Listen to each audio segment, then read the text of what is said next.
Hello friends, नमस्कार। Class 12 chapter 6 electromagnetic induction के first lecture में आप सबका स्वागत है। लास्ट लेक्चर में हमने magnetism and matter chapter number 5 की एक्सरसाइज कंप्लीट की और आज हम नया चैप्टर शुरू कर रहे हैं। That is a electromagnetic induction. Magical chapter है बच्चों। मैजिकल चैप्टर का मतलब क्या होता है? मैजिकल चैप्टर मतलब ऐसा मैजिक यहाँ पर होगा कि बैटरी नहीं होगी फिर भी करंट बहेगा। मैं क्या बोल रहा हूँ? बैटरी नहीं होगी फिर भी करंट होगा। करंट का सोर्स नहीं होगा फिर भी करंट होगा। करंट दिखाने वाला कौन है? गैल्वेनोमीटर। ये गैल्वेनोमीटर है। सोचो कि मैं दो पॉइंट लेता हूँ गैल्वेनोमीटर से जुड़े हुए ए और बी, ठीक है, और एक वायर लेता हूँ, ठीक है। अगर करंट ऐसे फ्लो होता है, सोचो सोचो, अगर गैल्वेनोमीटर में से मतलब कि ए से ऐसे गया, ऐसे फिर बी में से गैल्वेनोमीटर में होता हुआ, तो गैल्वेनोमीटर सोचो इस डायरेक्शन में डिफ्लेक्शन दिखा रहा है, ठीक है। लेकिन अगर कुछ ऐसा हुआ, कुछ ऐसा चेंज हुआ, पता नहीं क्या हुआ, लेकिन हुआ, मान कि करंट इस तरह फ्लो करने लगा, करंट इस तरह फ्लो करने लगा, तो वो इस डायरेक्शन में डिफ्लेक्शन दिखाता है, ठीक है। लेकिन अगर करंट फ्लो ही नहीं करता, इन सर्किट में करंट अगर फ्लो ही नहीं करता, तो गैल्वेनोमीटर कोई डिफ्लेक्शन नहीं दिखाता, ठीक है। गैल्वेनोमीटर का काम क्या है? जैसा कि हमने डिस्कस किया था मूविंग चार्जेस ऑन मैग्नेटिज्म में, कि गैल्वेनोमीटर का काम यही है कि वो करंट दिखाए। मतलब कि हम गैल्वेनोमीटर को बोलेंगे, अगर कहीं पे भी हमें ऐसा चाहिए कि भैया करंट है कि नहीं, ऐसा हमें चेक करना है, तो हम किसको भेजेंगे? गैल्वेनोमीटर को। गैल्वेनोमीटर बोलेगा हाँ करंट है, गैल्वेनोमीटर बोलेगा हाँ करंट इस डायरेक्शन में है, उस डायरेक्शन में है, ऐसा सब कुछ, ठीक है। बच्चों, ओवरस्टेड के एक्सपेरिमेंट ने जैसे रिवॉल्यूशन लाया था ना, इस तरह बेस्ट एक्सपेरिमेंट मतलब कि फेराडेज के है। एक्सपेरिमेंट के मामले में फेराडे अव्वल दर्जे के थे, मतलब कि number 1 scientist regarding the experiment. उन्होंने बहुत सारे एक्सपेरिमेंट किए, ठीक है। उसमें से जो एक्सपेरिमेंट आज हम डिस्कस करने वाले हैं, 3 एक्सपेरिमेंट्स है, ठीक है। उसने तो मतलब कि पूरा रिवॉल्यूशन ला दिया। आज हम जो कुछ भी देख रहे हैं, ठीक है, जनरेटर, मोटर, जो कुछ भी देख रहे हैं वो इस एक्सपेरिमेंट की वजह से है। याद रखिए, ठीक है। हालांकि इस एक्सपेरिमेंट में इतना ज्यादा कुछ नहीं मैं एक्सप्लेन करूंगा, लेकिन ऐसा सोचिए कि जब ये एक्सपेरिमेंट किया, इसके रिजल्ट मिले, तब ये छोटा बच्चा था और आज बहुत बड़ा बन गया। बहुत मतलब कि बहुत बड़ा। ये अगर नहीं होता तो रात में आप बिजली नहीं पाते। चलो इतना मैं कह देता हूँ, रात में आप बिजली नहीं पाते और आप बिजली नहीं प्रोड्यूस कर पाते अगर ये नहीं होता, तो ये एक्सपेरिमेंट्स नहीं किए होते तो। ठीक है, समझ में आया कि नहीं? ये नहीं होता, मैंने फेराडे को नहीं बोला है, वो तो ग्रेट साइंटिस्ट है, उसको हम ऐसा नहीं बोल सकते, ठीक है। अच्छा, अब जो एक्सपेरिमेंट किए उसमें क्या किया? फर्स्ट ऑफ ऑल मैं क्या बोलता हूँ कि हमने देखा था कि करंट की वजह से मैग्नेटिक फील्ड प्रोड्यूस होता है। करंट की वजह से क्या प्रोड्यूस होता है? मैग्नेटिक फील्ड, मतलब कि चार्ज जो मूव करता है उसकी वजह से मैग्नेटिक फील्ड प्रोड्यूस होता है, ठीक है। तो ऐसा सबके मन में क्वेश्चन था, तो क्या मैग्नेटिक फील्ड की वजह से करंट प्रोड्यूस हो सकता है? तो इस एक्सपेरिमेंट ने जवाब दे दिया, हाँ, मैग्नेटिक फील्ड की वजह से करंट प्रोड्यूस होगा। मैग्नेटिक फील्ड करंट प्रोड्यूस करेगा, ठीक है। मतलब पहले लोग ये ऐसा मानते थे कि मैग्नेटिक फील्ड और करंट वो दोनों तो बहुत दूर दूर से है, मतलब कि मैग्नेटिक फील्ड कभी करंट प्रोड्यूस ही नहीं कर सकता, वैसा, ठीक है। ठीक उसी तरह अगर आप ऐसा सोचो कि आप अभी बैठे बैठे किसी एलियन से बात नहीं कर पाते, ठीक है, बिना कुछ फोन ऐसा, और किसी ने ऐसा कर दिखाया, तो वो रिवॉल्यूशन हो जाए ना। तो उसी तरह उस टाइम पे किसी को ऐसा नहीं पता था कि मैग्नेट की वजह से भी करंट हो सकता है, ठीक है। तो इस साइंटिस्ट ने ऐसे एक्सपेरिमेंट करके दिखाए। तो आइए पढ़ते हैं पहला एक्सपेरिमेंट, ठीक है, जिसमें क्या दिख रहा है आपको? कोयल, ठीक है, कोयल के कुछ टर्न्स है और उसको किसी और के साथ नहीं, गैल्वेनोमीटर के साथ कनेक्ट किया गया है। कोई पावर सोर्स नहीं है, देखिए अच्छी तरीके से, ठीक है। और ये क्या दिख रहा है आपको? मैग्नेट, जिसका नॉर्थ पोल है और साउथ पोल है, और ऐसे एरो दिखाया गया, मतलब कि ये मूव करेगा, ठीक है। ऑब्जर्वेशन क्या थे? पहला, when magnet moves with respect to coil, deflection is observed in, अच्छा मैंने दो बार लिख दिया है, observed in, deflection is observed in galvanometer, ठीक है। अच्छा, मैं एक एक चीज इसमें ऐड करना चाहूंगा बच्चों, when magnet moves with respect to coil then only मतलब कि मैग्नेट मूव हो या कोइल मूव हो, दोनों में से फर्क नहीं पड़ता, मतलब कि दोनों के बीच में रिलेटिव मूवमेंट होनी चाहिए, तब दिखाई देता है गैल्वेनोमीटर में डिफ्लेक्शन। और गैल्वेनोमीटर बच्चों डिफ्लेक्शन कब दिखाएगा, अभी मैंने बोला कि जब उसमें से करंट फ्लो होगा, यहाँ पर करंट का कोई सोर्स नहीं है फिर भी डिफ्लेक्शन दिखाई दिया। ठीक है, कब, जब मैग्नेट को मूव किया, या तो आप कोइल को स्टेडी रखो और मैग्नेट को आगे पीछे ले जाओ, अभी तो ये जो एरो दिखाया गया है वो आगे का ही है। दूसरा ऑब्जर्वेशन देखिए, opposite directional movement of magnet provided same pole. मैं एक्सप्लेन करता हूं, ठीक है। सॉरी, ऑपोजिट डायरेक्शनल डिफ्लेक्शन, यहां पर नॉर्थ पोल ही रहना चाहिए, आगे नॉर्थ पोल ही रहना चाहिए। पहले नॉर्थ पोल को ऐसे ले जाओ और फिर नॉर्थ पोल को ऐसे ले जाओ, सॉरी मतलब कि नॉर्थ पोल यहां ही रहना चाहिए, मैग्नेट में से पोल चेंज नहीं होने चाहिए, मतलब कि पहले मैग्नेट को ऐसे ले जाओ फिर ऐसे ले जाओ। अगर इस डायरेक्शन में ले जाने से हम ऐसा कंसीडर करेंगे, देखो ये नो डिफ्लेक्शन, एक साइड डिफ्लेक्शन और दूसरी साइड, नॉर्थ को इस साइड के ले जाने से अगर ये डिफ्लेक्शन मिलता है ये वाला, ठीक है, तो वही मैग्नेट को हम अगर दूर ले जाएंगे कोइल से तो ये वाला डिफ्लेक्शन मिलता है। ठीक है, मतलब सेम पोल मतलब कि फेसिंग पोल सेम रहना चाहिए। ठीक है, और फिर अपोजिट डायरेक्शनल मूव करो। उसके बाद का पॉइंट क्या है, पढ़िए, same directional movement of magnet opposite पोल।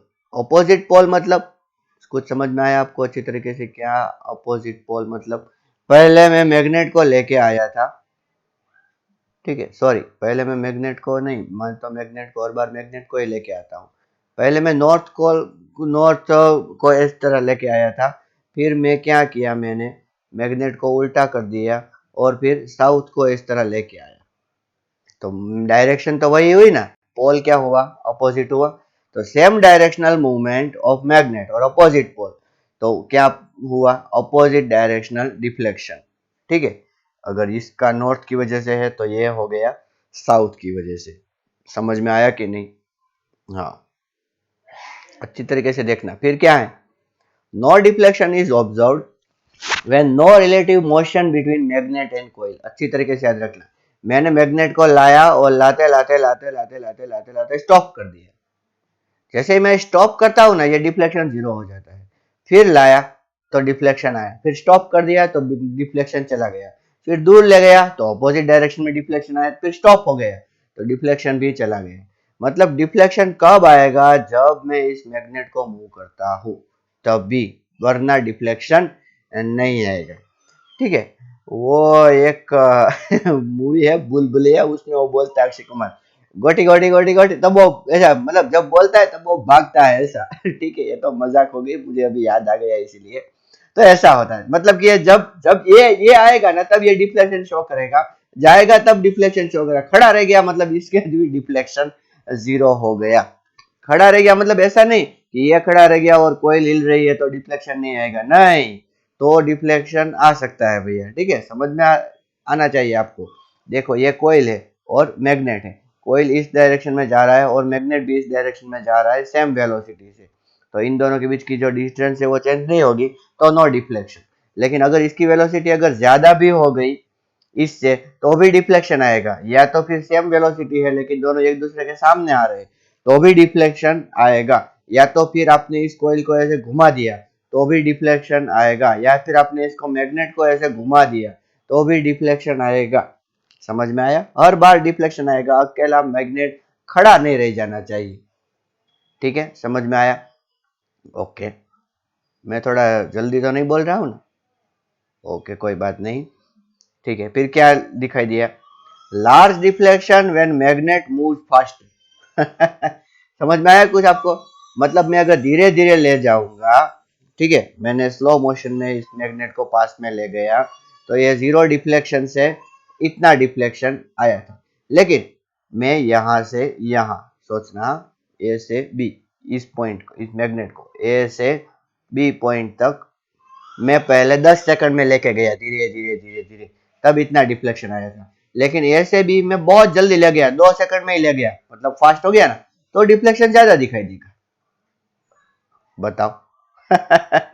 समझ में आया कि नहीं? ऐसा डिफ्लेक्शन ऑब्जर्व किया था। आप भी ऐसा कर सकते हो, एक गैल्वेनोमीटर बाजार में ले लो, कोयल यहाँ पे बाउंड कर दो और एक मैग्नेट को ऐसा करो, ठीक है। फिर same observation for steady magnet and moving coil, ठीक है। तो सभी ऑब्जर्वेशन वैसे ही किए गए, याद रखना सारे ऑब्जर्वेशन। अभी एक्सपेरिमेंट नंबर 2 आपको दिख रहा है। अगर हम मैग्नेट नहीं लेना चाहते तो एक मैग्नेट की जगह एक करंट कैरिंग कोयल ले सकते हैं, दिख रहा है ना आप। देखिए मैंने एक करंट कैरिंग कोयल ले ली, दूसरी मैंने नहीं ली, वो ली फेराडे। क्या है deflection observe, there is a रेन वैन, मैं थोड़ा लिखते टाइम भूल गया। डिफ्लेक्शन ऑब्जर्व ओनली व्हेन, याद रखना ओनली, उसमें भी मैंने ओनली बोला था, यहां पर भी ओनली बोल रहा हूं। Only when there is a relative motion between coils. आप ऐसा ही समझ लो कि उस मैग्नेट, वो मुझे मैग्नेट नहीं मिला, बाजार से लेने गया था, लेकिन वहां पर मुझे मैग्नेट नहीं मिला, तो मैंने घर पे एक कोयल बना दी, इसको मैंने एक बैटरी के साथ कनेक्ट कर दिया, जिसमें से करंट ऑलरेडी फ्लो हो रहा था, ठीक है। तो अगर मैं जो कुछ भी इसके साथ करता हूं, क्या किया देखिए, deflection observed only when there is a relative motion between coils. दोनों अगर पास में आए, दोनों दूर में जाए, एक पास में आए दूसरी पास में आए, वो सब। Opposite directional deflection for opposite directional movement of C2 on same direction of current in C2। अच्छा, कुछ समझ में आया? देखिए इधर करंट ऐसे फ्लो हो रहा है, ठीक है, करंट ऐसे ही फ्लो होना चाहिए, मतलब कि इसमें भी ऐसे ऐसे ऐसे ऐसे ऐसे ही फ्लो होगा ना, ऐसे। फिर उसको मैं ऐसे ले जाऊं और ऐसे ले जाऊं, ठीक है, करंट ऐसा ही फ्लो होना चाहिए, तो ऑपोजिट डायरेक्शनल डिफ्लेक्शन आएगा। दूसरा क्या है, opposite directional deflection for same directional movement of C2 but opposite directions of the current. कुछ समझ में आया आपको अच्छे तरीके से? क्या समझ में आया बताओ। मैं क्या बोल रहा हूं कि पहले आप, ये कोयल है कोई बात नहीं, इसको ऐसे ले जाओ, ठीक है, जिसमें से करंट इस तरह जा रहा था, ठीक है, मैंने यहाँ, फिर मैंने क्या किया, सेल को क्या कर दिया, ऐसे कर दिया, जिससे करंट की डायरेक्शन ऐसी हो गई, अपोजिट डायरेक्शन हो गई ना। अब मैं उसको ऐसे लेके जाता हूँ, तो क्या होगा बच्चों, तो जो डिफ्लेक्शन जो पहले अगर ऐसा मिला है तो बाद में ऐसा मिलेगा। समझ में आया? यहाँ पर करंट की डायरेक्शन हमने अपोजिट कर दी, और जो मूवमेंट की डायरेक्शन पहले थी वैसी ही रखी। और deflection observed when orientation change. अच्छा, ये कोई ऐसी है, मैं इसको ऐसी कर देता हूँ, इसको ऐसी, देखो ऐसी करेंगे ना तो कोई ऑब्जर्वेशन नहीं आएगा, कोई डिफ्लेक्शन नहीं आएगा, ये मैं बोल देता हूँ। हाईएस्ट डिफ्लेक्शन ये सामने ऐसा रखते हैं ना तब भी आता है। No deflection is observed when they are steady with respect to each other. यहाँ पर करंट भले ही फ्लो हो रहा हो, इससे कोई फर्क नहीं पड़ता, लेकिन ये दोनों एक दूसरे के स्टेडी है दूसरे से, तो भी कोई डिफ्लेक्शन यहाँ पर ऑब्जर्व नहीं होगा। बच्चों हर बार मैं ये डिफ्लेक्शन डिफ्लेक्शन चिल्ला रहा हूं, तो समझ में तो आ रहा है कि डिफ्लेक्शन का मतलब क्या है। डिफ्लेक्शन का मतलब है करंट, करंट प्रोड्यूस हो रहा है। तीसरा ऑब्जर्वेशन देखिए, तीसरे ऑब्जर्वेशन में क्या है, दोनों स्टेशनरी रखी, चलो कोई बात नहीं, फिर भी मुझे इसमें डिफ्लेक्शन लाना है इस गैल्वेनोमीटर में, तो कैसे लाऊंगा, मेरे पास की है। अच्छा, मेरे पास तो माँ भी है, लेकिन अभी की बात करता हूँ। की है, तो की को मैं जब टैप करूंगा ना ऐसे, ऑन, ओके। अच्छा, मैं उसमें एक कहना भूल गया, अगर इस कोयल को आप बहुत फास्ट ले जाओगे ना, तो इसमें डिफ्लेक्शन भी ज्यादा आएगा, ठीक है, समझ में आया कि नहीं? ओके। अच्छा, पहले तीसरा एक्सपेरिमेंट पढ़ लेते हैं, बाद में दूसरे कंसेप्ट देखेंगे। तीसरे एक्सपेरिमेंट में क्या किया देखिए, deflection is observed only when, only when key is tapped on and off both. Key को हमने ऑन किया, चलो टिक, तो डिफ्लेक्शन आया, टिक, ऑन कर दिया, ओके, ऐसा डिफ्लेक्शन आके वापिस उसी जगह पर, बस ऐसा थोड़ा सा झर के साथ, समझ में आ रहा है ना। और फिर अच्छा, मुझे लगा भैया कुछ हो नहीं रहा है, तो मैंने क्या किया, की को ओपन कर लिया, ऑफ। तो जैसे ही ओपन किया तो डिफ्लेक्शन आया इस डायरेक्शन में। समझ में आया? No deflection is observe for continuous on और कंटिन्यूअस ऑफ। ऑफ कर दिया, कोई डिफ्लेक्शन नहीं। जब ऑफ किया उस टाइम पर, ऑफ कर रहा था तब डिफ्लेक्शन आया, उस टाइम पर आया डिफ्लेक्शन, बाद में नहीं आया। Opposite directional deflection for on and of, वो तो आपको पता चला। और अगर मैं जल्दी जल्दी ऑन एंड ऑफ करता हूं तो मुझे ज्यादा ज्यादा डिफ्लेक्शन मिलता है। ज्यादा ज्यादा डिफ्लेक्शन का मतलब क्या, पहले डिफ्लेक्शन इतना एंगल मिलता था, लेकिन बाद में इतना एंगल मिलेगा। समझ में आया? Okay, so that is the 3 experiment. अच्छी तरीके से आप उनको लिख लेना। ओके, अब देखते हैं नेक्स्ट टॉपिक। ये सब क्या हो रहा है ये हम सीखेंगे धीरे धीरे, लेकिन उससे पहले आप समझिए मैग्नेटिक फ्लक्स। मैग्नेटिक फ्लक्स का सिंबल क्या होता है, फाई। और ये किस तरह डिफाइन करेंगे, सेम एज इलेक्ट्रिक फ्लक्स। अगर आपको इलेक्ट्रिक फ्लक्स पता है, इलेक्ट्रिक फ्लक्स का फॉर्मूला क्या था, ई ए कोस थीटा। ठीक है, तो यहाँ पर ये इलेक्ट्रिक फ्लक्स था। अब मैग्नेटिक फ्लक्स का फॉर्मूला क्या होगा, बा, बी ए कोस थीटा, बा कोस थीटा, बा कोस थीटा। ठीक है, क्या लिखा है, वही पुरानी घिसी-पिटी definition. The magnetic field of strength B is crossing any area A at an angle theta with respect to area vector. जो आपको एरिया वेक्टर यहाँ पर दिख रहा है, अच्छी तरीके से देखिए, मैंने नॉर्थ और साउथ पोल भी ड्रॉ कर रखे हैं, थोड़े से अच्छे लग रहे हैं, प्लीज ऐसा बोलना। ये मैग्नेटिक फील्ड है, ठीक है और उनके बीच का जो एंगल है वो क्या है, थीटा। तो कितना मैग्नेटिक फ्लक्स आएगा, तो magnetic flux linked with given surface is given by phi equal to B A cos theta. ठीक है, तो इसमें कोई बड़ी बात नहीं है, ये बहुत इजी फॉर्मूला है, सिर्फ आपको ई की जगह बी लगा देना है। ठीक है, इसलिए इसमें एक्सप्लेनेशन की जरूरत नहीं है। और ये स्केलर क्वांटिटी है, इसका यूनिट क्या है, वेबर। और 1 वेबर इज इक्वल टू क्या बोल सकते हैं, देखिए मैग्नेटिक फील्ड है कि नहीं, तो उसका टेस्ला और इसका एरिया तो मीटर स्क्वायर, तो 1 weber equal to 1 tesla metre square. और हाँ, इसका डायमेंशनल फॉर्मूला बहुत बार आ चुका है, क्या है, m1l2t-2a-1। कैसे निकालोगे, तो डायमेंशन ऑफ बी पहले कैसे निकालते हैं, तो मैं पहले आपको बोल दूं, जब भी आपको डायमेंशनल फॉर्मूला ऑफ बी चाहिए होता है ना, तो इसको लगाओ, F is equal to B I L. हमने देखा था ना वो मैग्नेटिक इफेक्ट ऑफ करंट में, मतलब कि वो फोर्स लगता है वायर पे, तो B इज इक्वल्स टू क्या होगा, F अपॉन आई एल। तो F का क्या, m1l1t- क्या कर रहा हूँ मैं, अभी डायमेंशनल फॉर्मूला सिखा रहा हूँ, कोई बात नहीं, चलिए। ठीक है, और इसके साथ में मल्टीप्लाई कर देता हूँ a, तो यहाँ पर a मल्टीप्लाई कर दिया तो क्या हुआ, m1 फिर l2 फिर t-2 और फिर a-1। ठीक है, अगर डॉट प्रोडक्ट की तरह आप दिखाना चाहते हो मैग्नेटिक फ्लक्स को, तो phi equal to B bar dot A bar. और उसका ग्राफ देख लो अच्छी तरीके से, ये ग्राफ किसका है, कोस थीटा का। किसका ग्राफ है, कोस थीटा का, जो 1 से -1 के बीच में वेरी कर रहा है। लेकिन कोस थीटा के साथ हमने किसको मल्टीप्लाई किया, बी ए। तो 1 के साथ अगर बी ए को मल्टीप्लाई करोगे तो बी ए, और -1 के साथ को मल्टीप्लाई करोगे तो माइनस बी ए। मतलब कि मैक्सिमम फ्लक्स कितना, बी ए, मिनिमम फ्लक्स माइनस बी ए। और जब 90 डिग्री होगा तब फ्लक्स जीरो हो जाएगा। 90 डिग्री का मतलब क्या है, ये कोयल है, ठीक है, और मैग्नेटिक फील्ड अगर ऐसे जा रहा है तो ये क्या क्रॉस कर रहा है, नहीं क्रॉस नहीं कर रहा है बच्चे। अच्छा, अगर ऐसे जा रहा है तो अच्छा, एक चीज आपको ध्यान में रखनी होगी, यहाँ पर मैंने देखिए ये आंख ड्रॉ की है, ऑब्जर्वर, तो उस ऑब्जर्वर के लिए एरिया वेक्टर ऐसा होगा। यहाँ अगर कोई नीचे से देख रहा होगा तो उसके लिए एरिया वेक्टर ऐसा हो जाएगा। ठीक है, और जो एंगल है वो बड़ा हो जाएगा। तो फ्लक्स है वो 90 से अगर एंगल बड़ा हो गया तो ये कितना होगा, फ्लक्स नेगेटिव होगा। मैग्नेटिक फील्ड लाइन जब अंदर जाती है, ठीक है, मैं ऐसा लिख देता हूँ, आउटसाइड या इनसाइड। आउटसाइड के लिए पॉजिटिव फ्लक्स आएगा और इनसाइड के लिए नेगेटिव फ्लक्स आएगा। ठीक है, तो बच्चों ये फ्लक्स का फॉर्मूला पढ़ा आपने, तो उससे क्या पता चला किस पे डिपेंड करता है, एक मैग्नेटिक फील्ड, दूसरा एरिया, और तीसरा angle between B bar and A bar. इन तीन चीजों पे डिपेंड करता है। तो इसका मतलब क्या है कि अगर आपको उस पर अटैक करना है, अगर आपको उसको चेंज करना है मैग्नेटिक फ्लक्स को, तो आप तीन चीज पे अटैक करोगे। So if you wish to change phi b, then you can attack on anyone.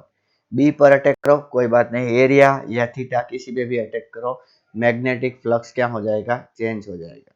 ठीक है, वो तो प्लेन एरिया था, लेकिन अगर कुछ ऐसा है, देखिए, for non uniformness in either magnetic field और इन सरफेस, तो बहुत सिंपल, मतलब कि हम बहुत सालों से ऐसा करते आ रहे हैं, ऐसा नहीं है, मतलब कि हमने ऐसा बहुत बार किया है कि consider flux through small area and then integrate it according to given condition, मतलब कि थीटा को वेरी करना होगा, लेंथ को वेरी करना होगा, ब्ला ब्ला ब्ला, ऐसा होगा। और छोटे से जो एरिया हमने इधर कंसीडर किए, देखिए,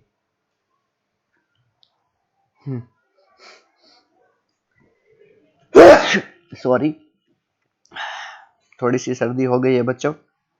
तो उसके लिए फ्लक्स कितना होगा, D phi is equal to B D A cos theta, और उसको इंटीग्रेट करो तो फाई इज इक्वल टू क्या होगा, इंटीग्रेशन डी फाई। ठीक है, अब देखिए अच्छी तरीके से, थोड़ा सा फ्लक्स समझ में आ गया। अब जो है मेन जो है वो अभी आ रहा है, हेडिंग दे दो, Faraday's law of induction. Faraday ने इतने सारे एक्सपेरिमेंट किए, इतना रिजल्ट मिला, तो कुछ तो बोलेंगे ना, क्या बोला उन्होंने, the magnitude of induced EMF, पहले मैं ऐसा बोल दूं, ये इंड्यूस ईएमएफ मतलब वोल्टेज।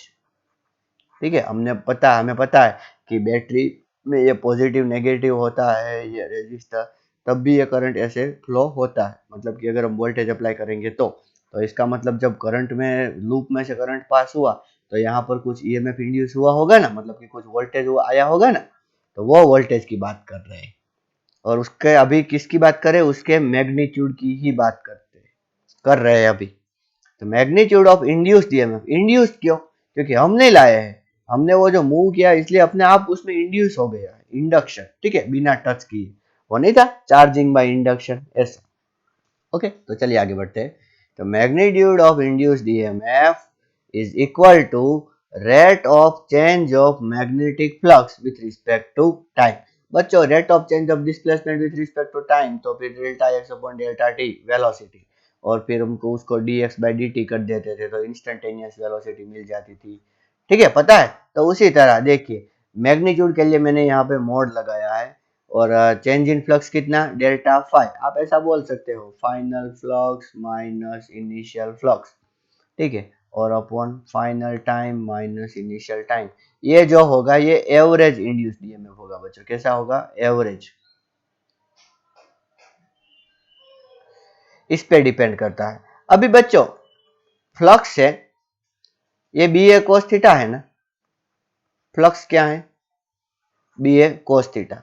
तो अगर आप बी या ए या थीटा चेंज करते हो तो फ्लक्स चेंज होता है। ठीक है, और जितना जल्दी चेंज करते हो उस तरीके से ये डेल्टा टी आएगा। तो इन दोनों पे डिपेंड करता है, अकेला किसी से फ्लक्स चेंज हुआ ऐसे नहीं, उसके टाइम पे भी। जैसे कि न्यूटन के सेकंड लॉ में change in momentum is not important but rate of change in momentum is important. बच्चों देखिए, फिर से पिक्चर को वापस लेते हैं, पूरा पिक्चर।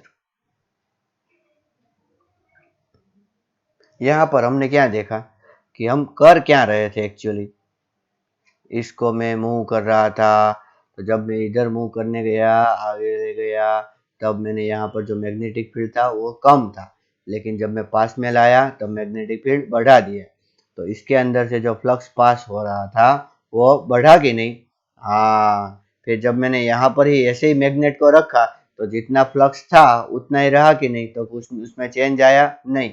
याद रखना, मैग्नेटिक फ्लक्स बहुत ज्यादा हो फिर भी कोई फायदा नहीं अगर उसमें चेंज नहीं हो रहा है तो।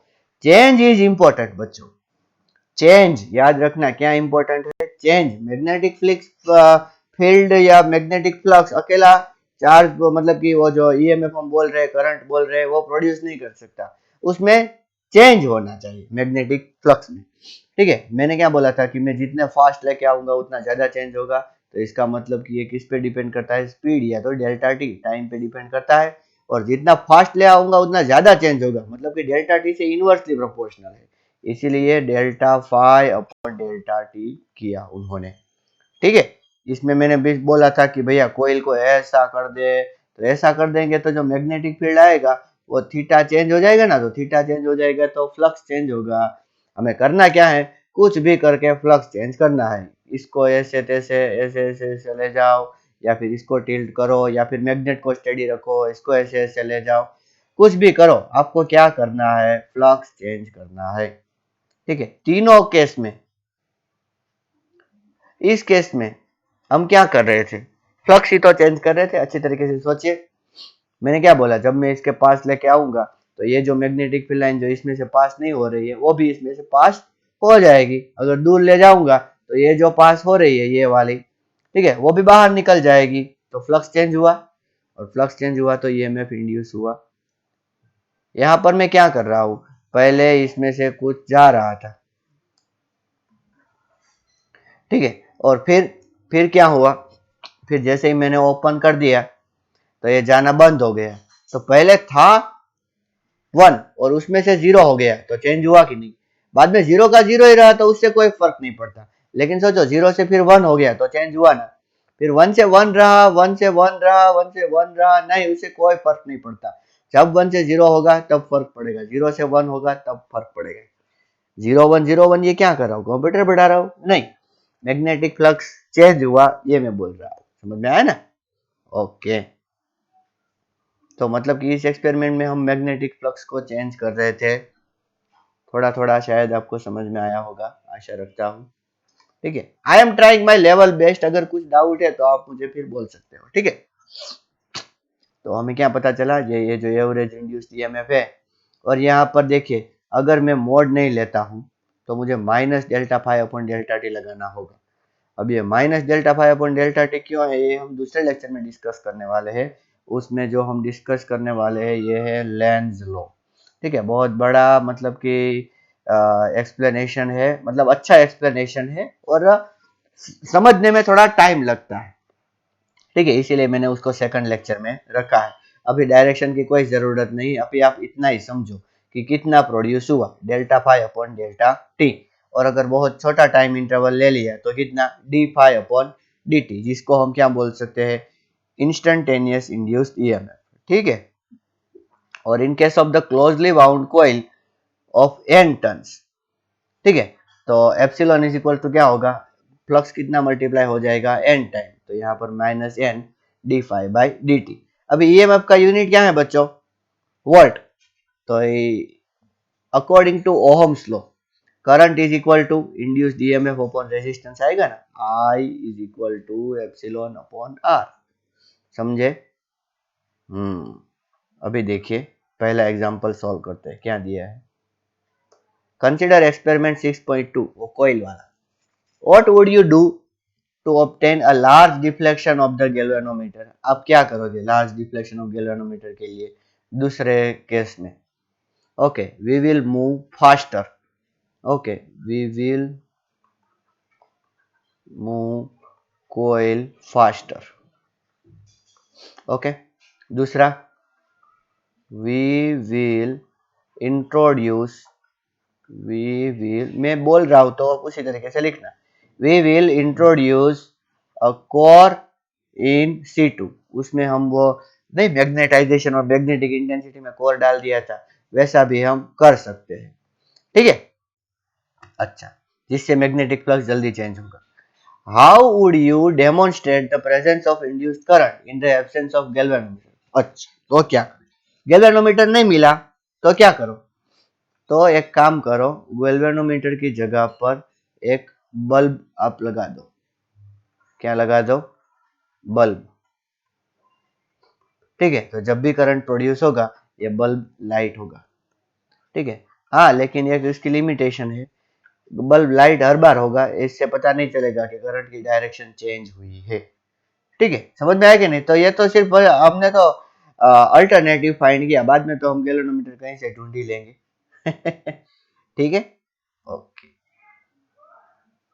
क्या लिखा है देखिए, a square loop of side 10 centimetre and resistance 0.5 ओम। ठीक है, एक स्क्वायर लूप है, अच्छी तरीके से आप इमेजिन कीजिए। पहले एक काम कीजिए, आप ट्राई कीजिए, पॉज करके आप ट्राई कीजिए अच्छी तरीके से। ठीक है, मैं 5 सेकंड के लिए रुकता हूँ, आप अच्छी तरीके से अपनी ओर से ट्राई कीजिए। ठीक है, जितना हो सके, अगर आपने ट्राई कर लिया और आंसर आ गया, then you will not going to forget this example in future. Square loop of side 10 centimetre, तो लेंथ कितनी है 10 सेंटीमीटर एंड रेजिस्टेंस 0.5 ओम, उसका रेजिस्टेंस कितना है 0.5 ohm, is placed vertically in east west plane, east west plane में रखा है, vertically रखा है और ईस्ट वेस्ट प्लेन में रखा है। A uniform magnetic field of 0.10 Tesla is set up across plane in the northeast direction. भैया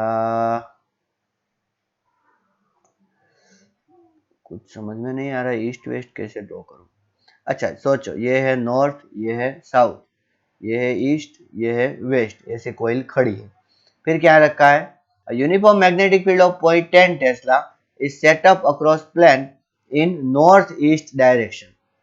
कौन सी डायरेक्शन में, नॉर्थ ईस्ट डायरेक्शन, ऐसी।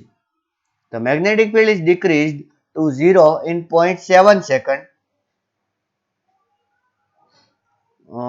कुछ मुझे गड़बड़ लग रही है बच्चों, कुछ प्रॉब्लम है, वरना ऐसे तो मतलब कि फ्लक्स टिप 0 हो जाएगा, उसके प्लेन में है। अच्छा एक काम करते हैं, ये क्या रखा है, ईस्ट वेस्ट प्लेन ऐसा रखा है, तो हम ऐसा कंसीडर करेंगे कि उसका एरिया वेक्टर जो है वो ईस्ट वेस्ट प्लेन में होगा, ठीक है। और फिर क्या है, uniform magnetic field of 0.10 tesla is set up across plane in north east direction. ये ईस्ट हो गया, ये वेस्ट, ये नॉर्थ, तो ये नॉर्थ ईस्ट डायरेक्शन हो गया, ओके। और मैग्नेटिक फील्ड कितना 0.10 tesla across the plane in north east direction, तो मतलब थीटा हमें पता चल गया कितना 45 degree. The magnetic field is decrease to 0 in 0.7 second. अच्छा ये पहले B1 इतना ले लो और B2 कितना ले लो 0 टेस्ला, और टाइम इंटरवल कितना ले लोगे, delta t is equal to 0.7 second at a steady rate. Determine the magnitude of induced EMF and current during this time interval. Okay चलो, delta phi upon delta t, delta phi जिसमें से phi का formula क्या था, B A cos theta, तो B change हो रहा है, मतलब कि B2 माइनस B1, सिर्फ वही चेंज हो रहा है, ए कोस थीटा को मैं वही रखता हूँ, डिवाइडेड बाय डेल्टा टी।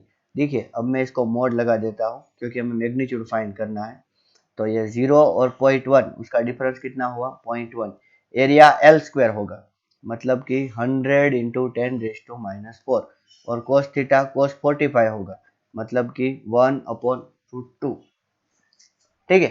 समझ में आया आपको कुछ, और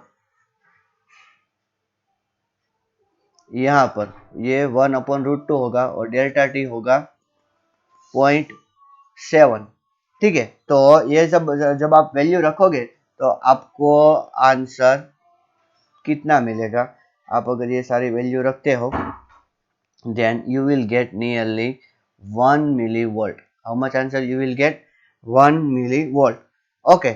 और करंट अगर आपको फाइंड करना है तो very simple, epsilon upon R कर दो, एप्सिलॉन अपॉन आर कर दोगे तो 1 मिलीवोल्ट जो आपको मिला 10⁻⁻3, ठीक है, अपॉन क्या कर दोगे 0.5, तो वो हो जाएगा 2 milli ampere, okay. It's very simple.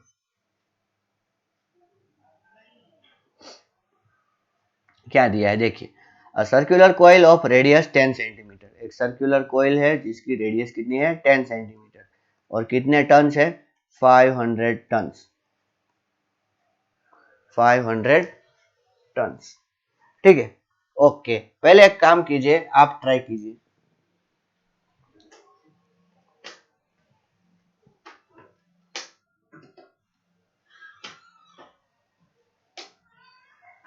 हाँ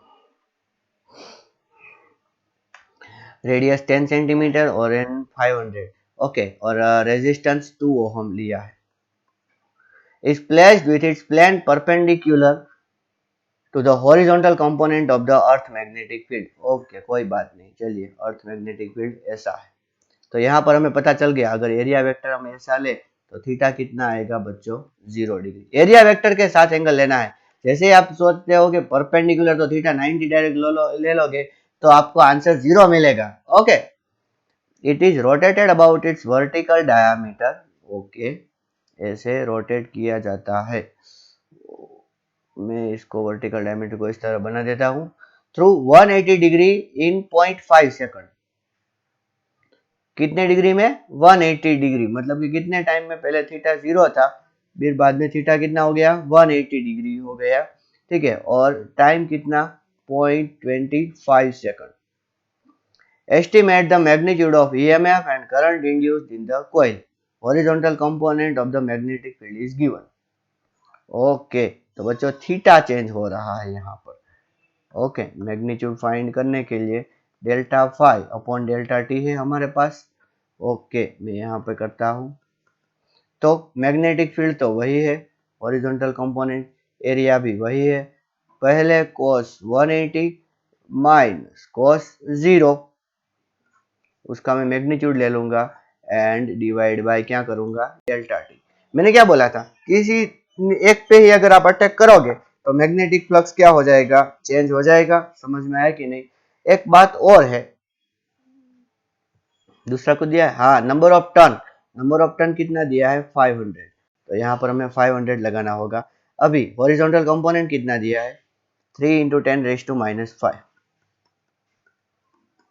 फिर एरिया कितना दिया है? रेडियस 10 सेंटीमीटर दी है ना, 3.1।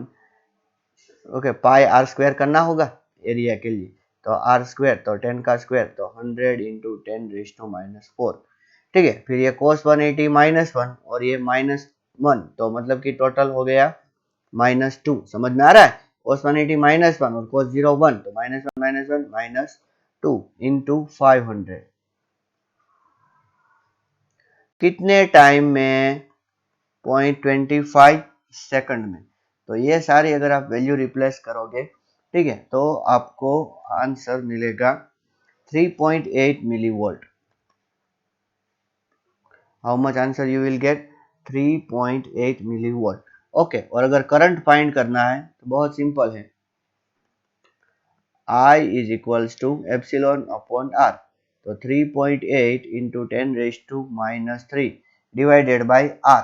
आर आपको कितना दिया है देखते हैं, 2। तो ये हो गया 1.9 मिली एम्पियर। देखिए करंट कितना फ्लो हुआ, बैटरी नहीं है फिर भी।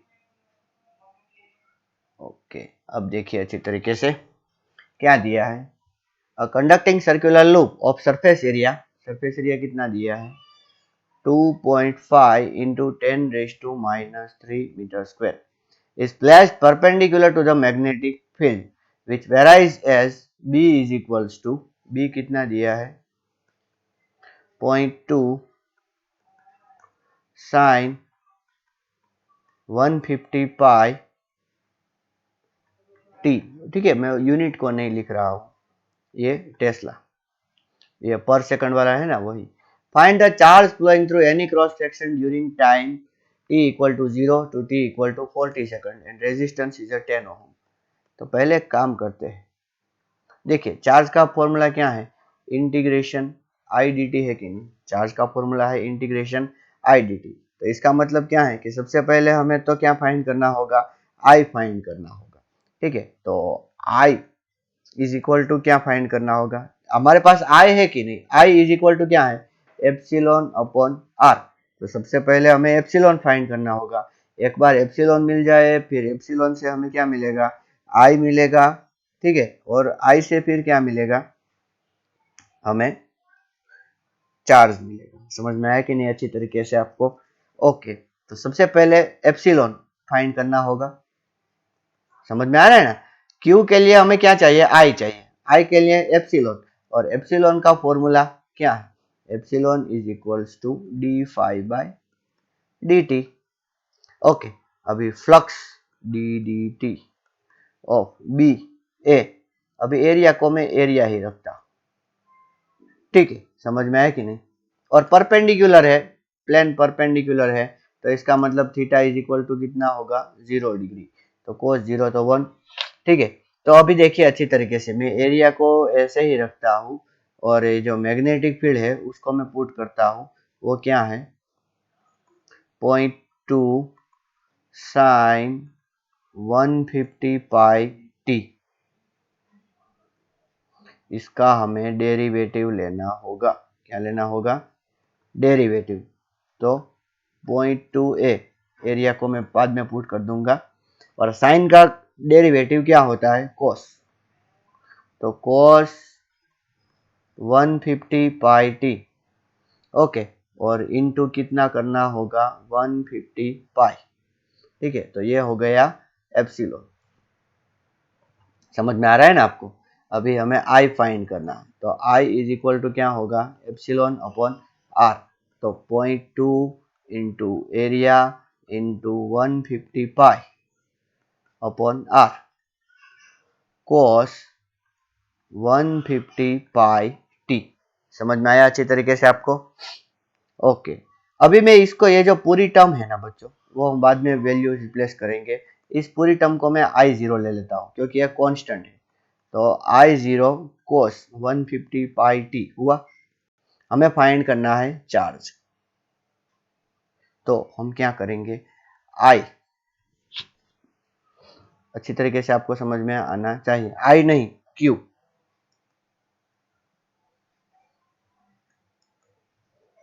क्या? Q। Q is equals to integration I dt is equals to integration I0 cos 150 pi t dt। समझ में आया? Okay, 150 pi t dt। अगर हम इसका इंटीग्रेशन करते हैं, ठीक है, मैं लिमिट भी रिप्लेस कर देता हूँ, सॉरी पुट कर देता हूँ 0 से 40 मिली सेकंड।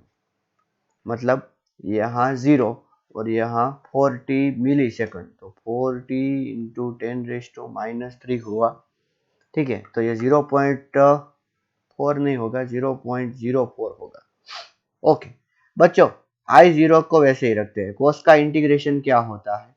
साइन, सिर्फ sine, sine 150 pi t divide by 150 pi, और लिमिट कहाँ से? 0 से 0.04। ठीक है, तो Q is equals to I0 upon 150 pi को ऐसे रहने देता हूँ। पहले sine 150 pi into 0.04 minus sine 0। अभी साइन 0 तो 0 होता है और 150 इंटू 0.04 क्या होता है बच्चों?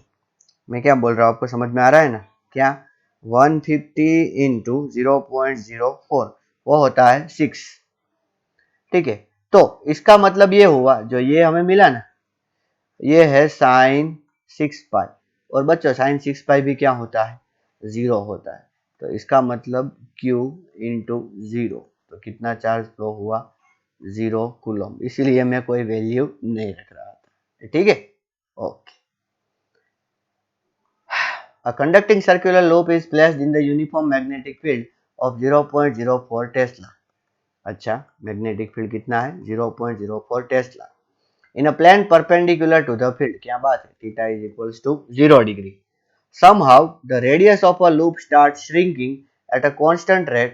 देखो ये लूप है तो उसकी रेडियस धीरे धीरे धीरे धीरे कम हो रही है।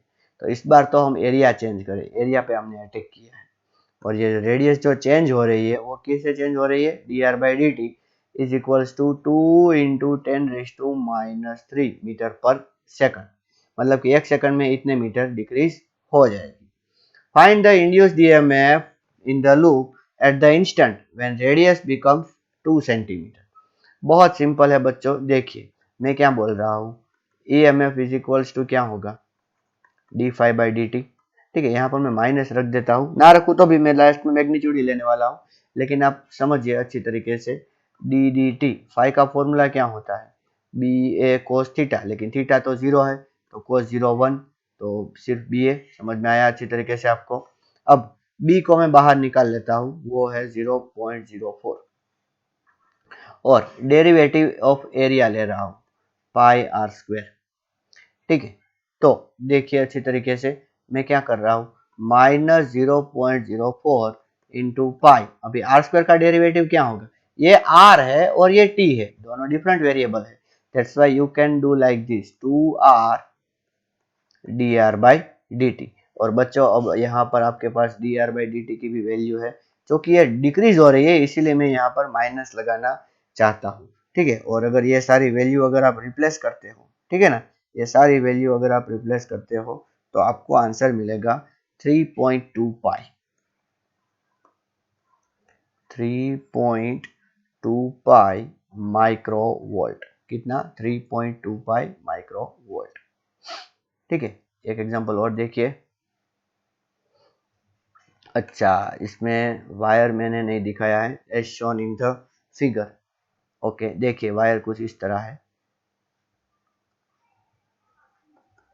Okay, carrying current I, a conducting ring moves towards the wire with velocity v। एक रिंग है, ठीक है, कितनी वेलोसिटी से आ रही है, v, with its plane coinciding with the plane of paper. तो बहुत सिंपल है बच्चों, यहाँ से अगर आप थंब रखोगे तो यहाँ पर मैग्नेटिक फील्ड अंदर की ओर जाएगी, मतलब कि फिर से थीटा इज इक्वल्स टू तो कितना है, 0 ही है।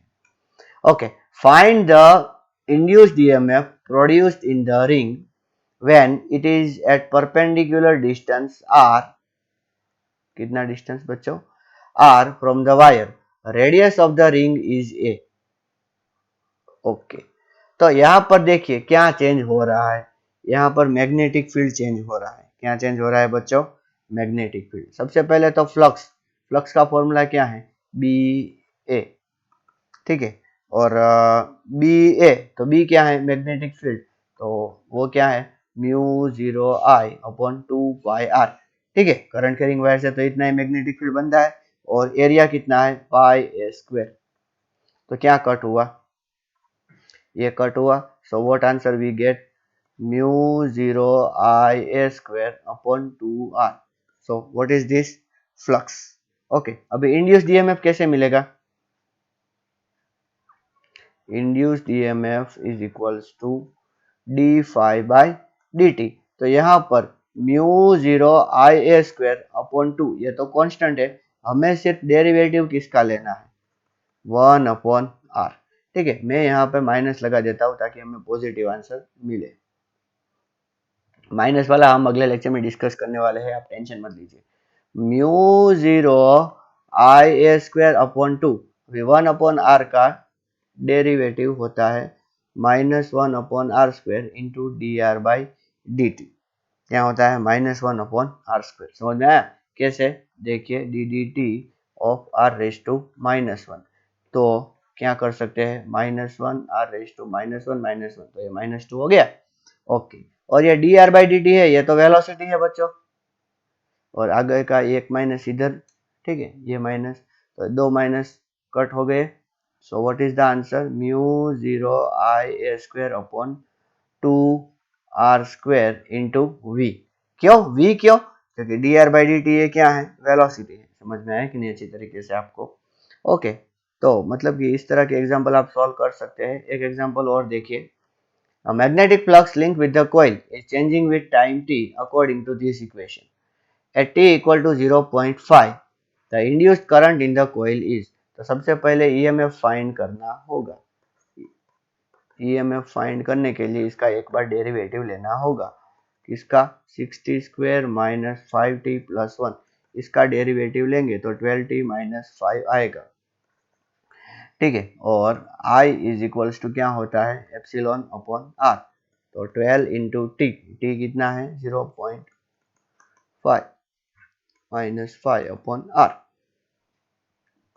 ठीक है, मैग्नीट्यूड लेंगे तो 12 इंटू 0.5, 6 माइनस 5 कितना होता है, 1 अपॉन आर कितना है, 10। सो what is the answer, 0.1 ampere. So which option is correct, this one. Okay, तो आज के लेक्चर के लिए इतना ही रखते हैं, and in the next session we are going to discuss the Lenz law. इसको अच्छी तरीके से पढ़िए बच्चों, ये बहुत इंपॉर्टेंट चैप्टर है। ठीक है, कॉम्पिटिटिव में ये सेक्शन से बहुत सारे एग्जाम्पल्स आते हैं। याद क्या रखना है, फ्लक्स को चेंज करना है, याद रखना है फ्लक्स को चेंज करना है। क्या याद रखना है? फ्लक्स को चेंज करना है, तब भी ईएमएफ आएगा। एक फॉर्मूला ये याद रखिए और एक फ्लक्स का। ठीक है, ओके, थैंक यू एंड नमस्कार।